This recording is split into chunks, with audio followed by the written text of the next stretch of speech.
नमस्कार, मैं हूं दिबांजलि मोइत्रा। इस देश में यूनिफॉर्म सिविल कोड लागू करने की चर्चाएं कई बार जोर पकड़ चुकी। साल 2014 के लोकसभा चुनाव में जब प्रचंड बहुमत के साथ मोदी सरकार सत्ता में आई तो ये कयास लगाए जाने लगे थे कि कम से कम बीजेपी सरकार देश में यूनिफॉर्म सिविल कोड लागू करने की हिम्मत दिखाएगी। लेकिन सत्ता में मोदी सरकार को 7 साल से भी ज्यादा का वक्त हो गया। इस दौरान सरकार ने कश्मीर से अनुच्छेद 370 हटा दिया, 3 तलाक के खिलाफ कानून भी बना दिया, राम मंदिर भी बन रहा, मगर नहीं लागू हो सका तो इस देश में यूनिफॉर्म सिविल कोड। लेकिन लगता है अब इस देश में यूनिफॉर्म सिविल कोड लागू करने का भी वक्त आ गया है।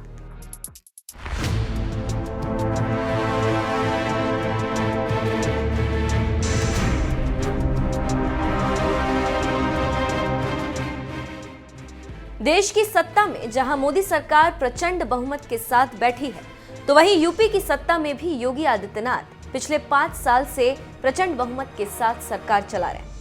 लेकिन इसके बावजूद मोदी योगी सरकार यूनिफॉर्म सिविल कोड लागू करने की हिम्मत नहीं दिखा सकी। मगर अब देवभूमि उत्तराखंड के मुख्यमंत्री पुष्कर सिंह धामी ने खुला ऐलान कर दिया कि अगर इस बार राज्य में बीजेपी की सरकार आती है, सरकार का सबसे पहला फैसला कोई होगा तो वो होगा यूनिफॉर्म सिविल कोड। एक बयान में उत्तराखंड के मौजूदा मुख्यमंत्री पुष्कर सिंह धामी ने कहा, आगामी नई भाजपा सरकार अपने शपथ ग्रहण के तुरंत बाद न्यायविदों, सेवानिवृत्त जनों, समाज के प्रबुद्ध जनों और अन्य लोगों की एक कमेटी गठित करेगी जो उत्तराखंड राज्य के लिए यूनिफॉर्म सिविल कोड का ड्राफ्ट तैयार करेगी। इस यूनिफॉर्म सिविल कोड का दायरा विवाह, तलाक, जमीन जायदाद और उत्तराधिकार जैसे विषयों पर सभी नागरिकों के लिए समान कानून हो, चाहे वे किसी भी धर्म में विश्वास रखते हो। क्या है यूनिफॉर्म सिविल कोड? संविधान के पार्ट 4 में राज्य के नीति निर्देशक सिद्धांत का जिक्र है। संविधान के आर्टिकल 36 से 51 के जरिए राज्य को अलग अलग अहम मुद्दों पर सुझाव दिए गए और उम्मीद की गई है कि स्टेट अपनी नीतियां तय करते हुए इन नीति निर्देशक तत्वों को ध्यान में रखेंगी। इन्हीं में आर्टिकल 44 राज्य को मुनासिब वक्त आने पर सभी मजहबों के लिए समान नागरिक संहिता या यूनिफॉर्म सिविल कोड बनाने की हिदायत देता है, जिसका मतलब देश के हर नागरिक के लिए एक जैसा कानून होता है, भले ही वो शख्स किसी मजहब या तबके का। खासकर शादी, तलाक और जमीन जायदाद के लिए मुल्क विभिन्न मजहबों के लिए अलग अलग कानून। इस अलग कानून को पर्सनल लॉ कहते हैं।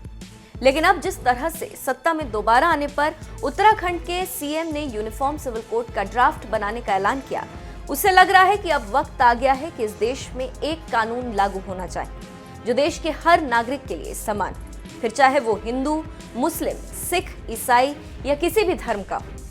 वैसे उत्तराखंड सरकार के इस अहम फैसले के बारे में आपका क्या कहना है? अपनी राय हमें कमेंट कर जरूर बताएं। साथ ही उत्तराखंड के अल्मोड़ा रैली में पीएम मोदी ने क्या कुछ कहा, आइए आपको सुनाते हैं। विकास तभी होता है जब बिना भेदभाव के काम किया जाए। इसलिए आज हमारी सरकार सबका साथ, सबका विकास, सबका विश्वास और सबका प्रयास, इस संकल्प को लेकर के काम कर रही है। लेकिन हमारा विरोध करने वाले, उनका फॉर्मूला क्या है? हमारे विरोधियों का इतिहास क्या है? हमारे विरोधियों के करतूत क्या है? हमारे विरोधियों के कारनामे क्या है? हमारे विरोधियों की भाषा क्या है? आपको बराबर याद है। और इसलिए मैं कहूंगा कि हमारे विरोधियों की फॉर्मूला इतनी है, सब में डालो फूट, सब में डालो फूट, मिलकर करो लूट। सब में डालो, मिलकर करो, सब में डालो, मिलकर करो। उत्तराखंड ही नहीं, पूरे देश में कांग्रेस की नीति रही है, सब में डालो, मिलकर करो। ये देश में जात पात मत मजहब भाषा राज्य के नाम पर फूट डालते हैं और राज्यों में जाकर के इलाकों में क्षेत्रों में फूट डालते हैं। पहाड़ी है तराई है, इस इलाके के हैं उस इलाके हैं। उत्तराखंड से ज्यादा इस साजिश का शिकार और कौन हुआ होगा। इन्होंने हमेशा कुमाऊं और गढ़वाल की लड़ाई करवाने की कोशिश की ताकि ये दोनों जगत को लूट सके, जबकि डबल इंजन की सरकार ने दोनों जगह के लिए डबल काम करने की कोशिश की है। चाहे तराई का क्षेत्र हो, चाहे पहाड़ी क्षेत्र हो, चाहे कुमाऊं हो, चाहे गढ़वाल हो, हमारे लिए तो पूरा उत्तराखंड देवभूमि है। यहाँ का एक एक बच्चा हमारे लिए देवतुल्य है। हमारी यहाँ की माता है, हमें आशीर्वाद देती रहती है। हमने केदारखंड में केदारनाथ को विकास की नई ऊंचाई दी है, तो साथ ही मानस खंड के विकास के लिए भी अपनी पूरी ताकत झोंक दी है। अगले 5 सालों में, ये मैं जो कह रहा हूं ना, उत्तराखंड का दशक है ये, मौका जाने मत दीजिए।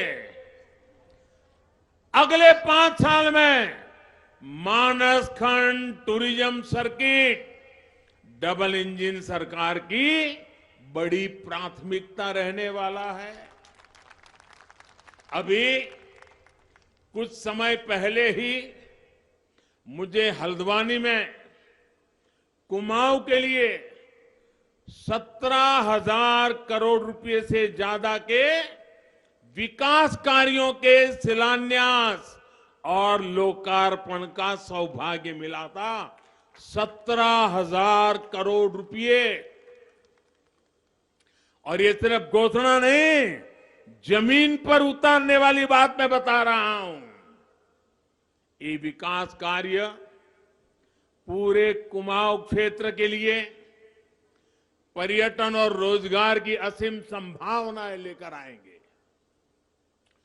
4 धाम ऑल वेदर रोड प्रोजेक्ट का लाभ टनकपुर पिथौरागढ़ सेक्शन से भी मिलने वाला है।